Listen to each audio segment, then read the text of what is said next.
Today we're showing you a 2019 John Deere 3032E tractor. It's a four-wheel drive tractor with a John Deere 3032E front end loader. The tractor has just under 60 hours. I believe it's got like 51 or 52 hours on it.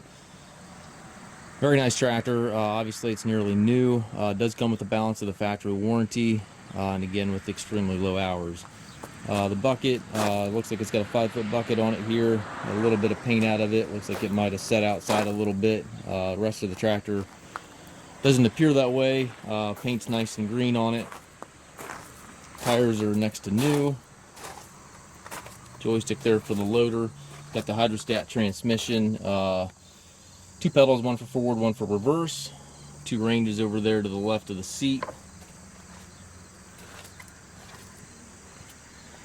It does have the telescopic 3-point arms, which are very, very hard to find on these 3E series tractors. Makes it a lot easier to hook your implements up. Very nice feature. Drawbar is there. 540 PTO. Top link is here. Very clean tractor, and again, with the very low hours, practically a new machine. And looks like the balance of the warranty runs into 2025, July 2025. We do take trades. We also offer financing for qualified customers. We also can arrange delivery anywhere here within the U.S. If you have any questions regarding this tractor or any of our other used machines, please contact us at masttractor.com.